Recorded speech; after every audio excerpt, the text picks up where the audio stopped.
दोस्तों नमस्ते प्रणाम, मैं हूँ मंजू 205 और ये गीत सुनिएगा लाचारी कहानवा जो 205 पहले 405 खोजिएगा, देखिएगा मिलेगा। 205 बड़ा स्टाइल में खाती 205 406 पे खोजिएगा। नहीं दोस्तों ऐसा मत करिएगा, मेरे साथ धोखा हो जाएगा। नहीं किसी सोने की थाली में जेवना बनावलो, सोने की थाली में जेवना बनावलो, सोने की थाली में जेवना बनावलो, सोने की थाली में जेवना बनावलो, जेवना न जेवे उठिता के दखिनवा,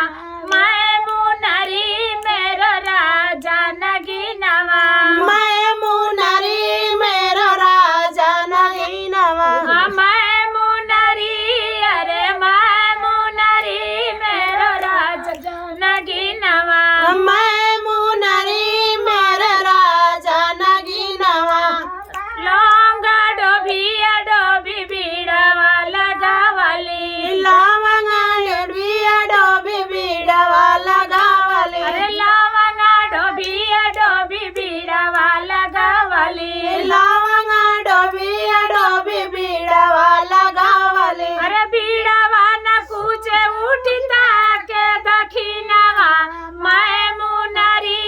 अरे मैं मुनरी मेरो राजा नगिनवा, मैं मुनरी मोर राजा नगिनवा, अरे मैं मुनरी मोर राजा नगिनवा, मैं मुनरी मोर राजा नगिनवा, अरे फूलवा चुनिया चुनी से जिया लगावली, फूलवा चुनिया चुनी से जिया लगावली, अरे फूलवा चुनिया चुनी से जिया लगावली, अरे फूलवा चुनी चुनी से जिया लगावली, से जिया न सोवे उठिता केला दखिनवा, मैं मुनरी मेरो राजा जी नगिनवा, मैं मुनरी मोर राजा जी नगिनवा, अरे मैं मुनरी मेरो राजा जी नगिनवा। मैं मुनरी मोर